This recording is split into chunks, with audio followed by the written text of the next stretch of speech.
Same మన banner item కూడా మన స్టోరీ కూడా వాళ్ళు దాని గురించి అనమాట. ఈ రిజర్వేషన్ల ఉద్యమం అసలు ఎవరి కోసం? ఇప్పుడండి తెలంగాణ ఉద్యమం మొదలైంది.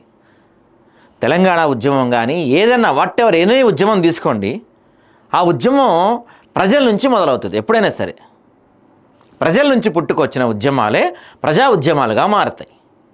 అయితే ఇక్కడ మనం చూసుకుంటే మన ఈ బీసీలకు కావాల్సిన ఇవ్వాల్సిన ఉద్యమాన్ని రాజకీయ నాయకులు స్టార్ట్ చేశారు. నిజంగా రాజకీయ నాయకులే స్టార్ట్ చేశారు. నేను ఈరోజుకి చెప్తున్నా, నిజంగా రాజకీయ నాయకులే స్టార్ట్ చేశారు. ప్రజల్లో మొన్న మీరు చేసిన కొలగణన కావచ్చు, మొన్న మీరు లేవనెత్తిన అంశాలు కావచ్చు, ఇవన్నీ ప్రజల్లో పెద్దగా ఇంట్రెస్ట్ కనపడలే ఎక్కడ. ఎందుకంటే ఈరోజు మీరు బిల్లు కోసం ఫైట్ చేస్తున్న బిల్లు ఏదైతే ఉందో, యాక్చువల్లీ మనం 9th షెడ్యూల్లో పెట్టమని రాష్ట్రపతికి పంపించిన 2 బిల్స్ ఉన్నాయి. 2 బిల్స్. మొదటి బిల్లు ఏందయ్యా అంటే బీసీలకి రాజకీయంగా 42% రిజర్వేషన్ ఇవ్వాలి అని మొదటి బిల్లు. సెకండ్ బిల్ ఏందయ్యా అంటే విద్యా ఉద్యోగాల్లో బీసీలకి 42% రిజర్వేషన్ ఇవ్వాలని సెకండ్ బిల్లు. కానీ మన సోకాల్డ్ రాజకీయ నాయకులంతా కూడా డ్రామా ఆడుతుంది, సీన్ చేస్తుంది, ఈ 42% రాజకీయ రిజర్వేషన్ల గురించే మాట్లాడుతున్నారు తప్పించి ఎక్కడా కూడా విద్యా ఉద్యోగాల రిజర్వేషన్ గురించి మాట్లాడుతున్నా. అందుకే జనాల్లో పెద్దగా ఇంట్రెస్ట్ లేదు. ఏదో ఆ 42% రిజర్వేషన్లు వస్తే రాజకీయ నాయకులకి ఏదో ఉపయోగపడిద్ది అని చెప్పి అనుకుంటున్నారు తప్పించి ప్రజల్లో ఎక్కడా దీనిపైన మనకు మూమెంట్ కనపడుతున్నా, ప్రజల్లో ఎక్కడా ఉద్యమం కనపడుతున్నా. అసలు ఎందుకు ఇది అవసరమా అని కూడా కొంతమంది మాట్లాడుకుంటున్న పరిస్థితి కనపడుతుంది. చూడండి, అసలు 42% రిజర్వేషన్లు సాధ్యం అవుతాయా? బీసీ బిడ్డలను ఏమార్చడానికి ఆడుతున్న నాటకమేనా? అసెంబ్లీలో తీర్మానంతో చేసినంత మాత్రాన విజయం సాధించినట్లేనా? కేంద్ర ప్రభుత్వం మోకాలడ్డుతుందంటూ తప్పించుకునే ప్రయత్నమా? అసలు రిజర్వేషన్లు అవసరమా అంటున్న ఒక వర్గం మేధావులు. ఎవరికి వారు ఉద్యమాన్ని తమకు ఓన్ చేసుకునే ప్రయత్నం. రాష్ట్రంలో ఎన్నెన్నో సమస్యలు, వాటిని పట్టించుకునేది ఎవరు? బీసీ రిజర్వేషన్ పాట హిట్ అవుతుందా, ఫట్ అవుతుందా? రిజర్వేషన్ పాట 100% ఫట్ అయ్యే అవకాశాలు కనపడుతున్నాయి. ఎందుకంటే ఏ పార్టీ కూడా, నా కాంగ్రెస్, నా బీజేపీ, నా బీఆర్ఎస్, నా ఇంకో party, what ever A party అయినా కూడా బీసీల పైన మీకున్నది ఒక కపట ప్రేమే. నిజంగా మీకు ఈరోజు ఢిల్లీ లేదో మీరు సీన్ చేద్దామని చూసారా? ఈ సీన్ మీరు 3 నెలల ముందు చేసి ఉండాల్సింది. ఏంటి ఈ సీను? మీరు ఆడుతున్న ఈ డ్రామానే, రాజకీయ పార్టీలు ఆడుతున్న ఈ డ్రామా ఒక 3 నెలల ముందు చేసుంటే ఈ పాటికి కొంత మూమెంట్ వచ్చుండేదేమో. కాసేపు ఏమో జియో తెస్తామంటారు, కాసేపు ఏమో ఆర్డినెన్స్ తెస్తామంటారు, కాసేపు ఏమో ఢిల్లీ మెడలో ఉంచుతామంటారు. ఇవన్నీ ఊరికే కంటి తొడుపు మాటలు. ఇవేవి వర్కౌట్ అవ్వని మీకు కూడా తెలుసు. జనాల్ని పిచ్చోళ్ళని చేస్తున్నారు అంతే. చూడండి, నిజానికి రిజర్వేషన్ అనేవి కులాల ఆధారంగా ఇవ్వబడతాయి. అయితే రాజ్యాంగం వచ్చిన మొదట్లో కొన్ని కులాలు వెనుకబడి ఉన్నాయి కాబట్టి అప్పుడు ఆ సమయంలో జనాభా ప్రాతిపదికన రిజర్వేషన్ వ్యవస్థను తీసుకొచ్చారు. ఇది సమంజసమే. కానీ ఇప్పుడు కూడా సమాజంలో పరిస్థితులు అలాగే ఉన్నాయనుకుంటే నిజంగా రిజర్వేషన్లు ఎందుకు అవసరమా అన్న సందేహం ఎవరికైనా కలుగుతుంది. తెలంగాణలో 42% రిజర్వేషన్లు బీసీలకు ఇవ్వాలి అనే ఒక సరికొత్త పాట మొదలైంది. మరి ఆ పాట హిట్ అవుతుందా, ఫట్ అవుతుందా అన్నది వేచి చూడాలి.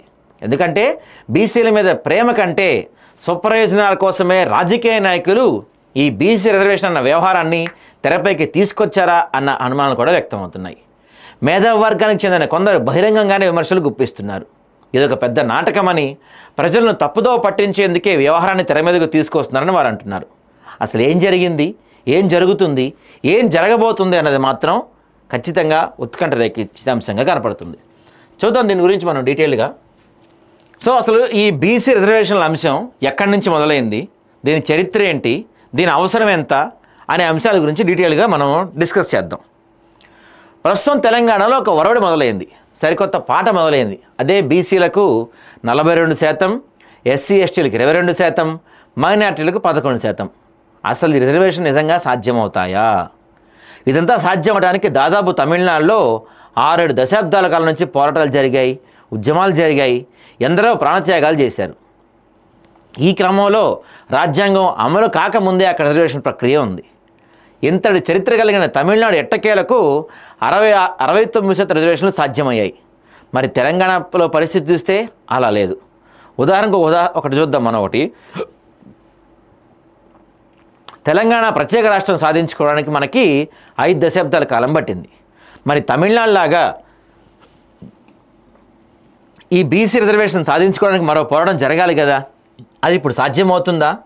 అలాగే అంతటి పోరాట స్ఫూర్తి ఉన్న నాయకులు ఇప్పుడు ఉన్నారా? ఎన్నాళ్ళు పోరాటం చేస్తే ఈ ప్రక్రియ సాధ్యమవుతుంది?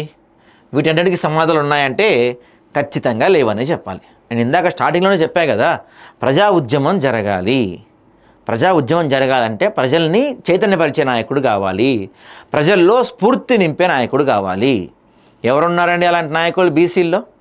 ఎవరి పబ్బం వాళ్ళు గడుపుకుంటున్నారు, ఎవరి పార్టీలో వాళ్ళు ఉన్నారు, ఎవరి మంత్రి పదవులకు వాళ్ళు ఆరాటపడుతున్నారు. మంత్రి పదవి ఇచ్చామో కథం, బీసీ ఉద్యమం పక్కన పడేసి అయిపోయింది అంతే. మంత్రి పదవి ఇచ్చా బీసీ ఉద్యమం పక్కన పడేస్తారు, సింపుల్. తమిళనాడు రిజర్వేషన్ యాక్ట్ 1993లో ఇక్కడ తెలంగాణ రిజర్వేషన్ యాక్ట్ సాధ్యం అవుతుందా? ఒకవేళ ఇప్పుడు యాక్ట్ తీసుకొచ్చినా అది పాస్ అవ్వడానికి ఎంతకాలం పడుతుంది? అది కూడా చెప్పలేం. బీసీలకు 43% రిజర్వేషన్ సాధ్యం కాదని తెలిసినా ప్రభుత్వం ప్రజలను మభ్యపెట్టడానికి ఇన్ని ప్రసనాలు చేస్తుందన్నది మేధావుల వాదన. ఈ బిల్ పాస్ కావడానికి, రిజర్వేషన్ అమలు అవడానికి ఎంతకాలం పడుతుందో తెలియదు. అసలు పాస్ అవుతాయన్న గ్యారంటీ కూడా లేదు. అయితే అప్పటి వరకు ఆశతో అమాయకపు జనాలు బతకాల్సిందే, నాయకుల మాటలు నమ్ముతూ కాలం గడపాల్సిందే. తమ స్వప్రయోజనాల కోసం జనాలను మభ్యపెడుతూ ధర్నాలు, ఢిల్లీలో నిరసనలు అంటూ కాలం గడుపుతారు అంతే. సాధ్యాల గురించి ప్రజలకు ఎవరు విశదీకరిస్తారు? ప్రజలు నిజాలను ఎలా తెలుసుకోగలుగుతారు?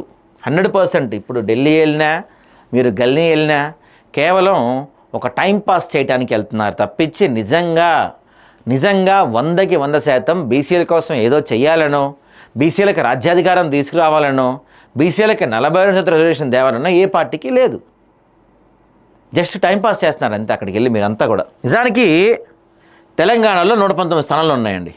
అలాగే మొత్తం లోక్సభ స్థానాలు 17, ఇక మొత్తం శాసనమండలి స్థానాలు 40, రాజ్యసభ స్థానాలు 7. ఇకపోతే గ్రామ పంచాయతీలు 12,769, మున్సిపాలిటీలు 128, మున్సిపల్ కార్పొరేషన్లు 13. ఈ మొత్తం కలిపి ప్రజాప్రతినిధులు 13,086 మందిని ఎన్నుకోవాలి. దారుణం ఏంటంటే ఈ సంఖ్య మన రాష్ట్ర జనాభాలో 0.03739%. దీనికోసమైనా మనం పోరాడుతుంది? నిజంగా సిగ్గు అనిపించట్లా?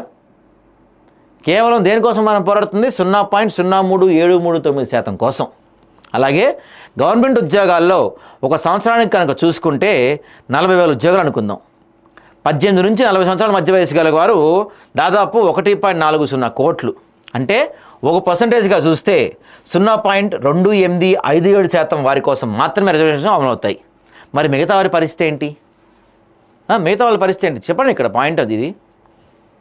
అసలు ఇక విషయానికి వస్తే నిజానికి బీసీలకు 42% రిజర్వేషన్లు సాధ్యమయ్యే పనేనా, లేకపోతే ఓట్ల కోసం రేవంత్ సర్కార్ ఆడుతున్న నాటకమా? అసలు సుప్రీంకోర్టు ఏం చెప్తుంది?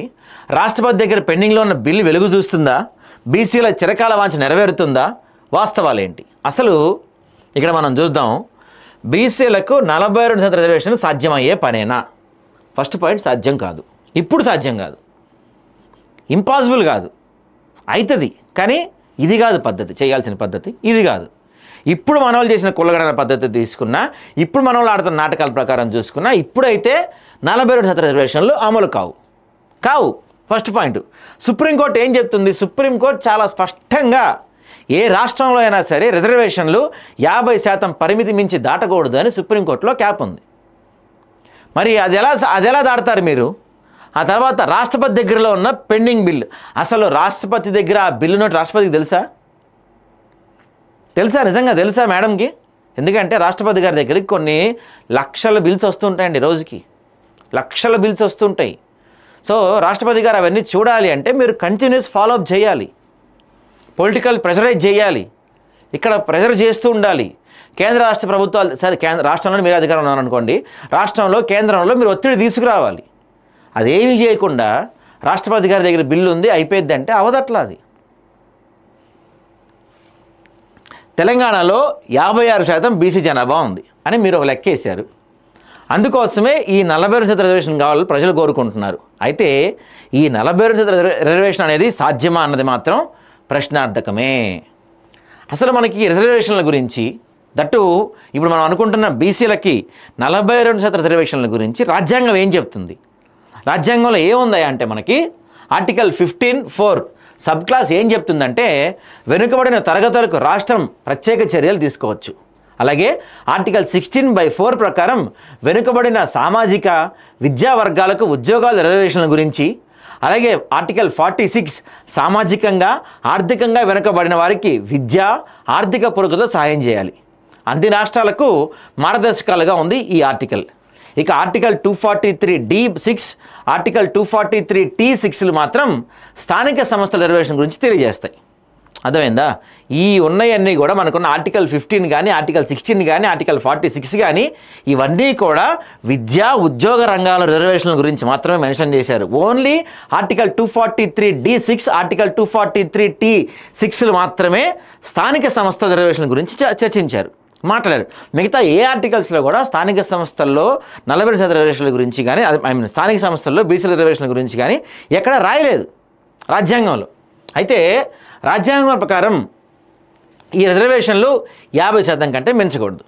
కానీ కేంద్ర ప్రభుత్వం అమలు చేస్తున్న రిజర్వేషన్ ఒకసారి పరిశీలిస్తే ఎస్సీలకు 15%, ఎస్టీలకు 7.5%, ఓబీసీలకు 27%, ఈడబ్ల్యూఎస్ వారికి 10% రిజర్వేషన్లు అమలవుతున్నాయి.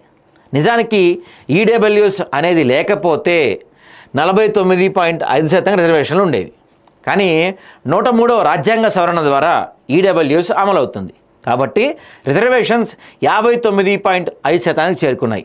అయితే ట్విస్ట్ ఏంటి అంటే రిజర్వేషన్ 50% మించితే అది రాజ్యాంగ విరుద్ధమని గతంలో సుప్రీంకోర్టు తెలియజేసింది. ఇప్పుడు ఏం చేశారు వీళ్ళు? దీన్ని ఏం చేశారు? షెడ్యూల్ 9లో పెట్టి ఆర్టికల్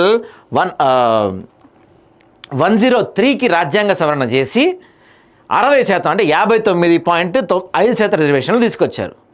అది ఎంతకాలంలో ఏం తెలుసా? With in span of very less time అండి. నాకు తెలిసి మహా అయితే ఒక 1 month లోపే అయిపోయింది ఈడబ్ల్యూఎస్ రిజర్వేషన్.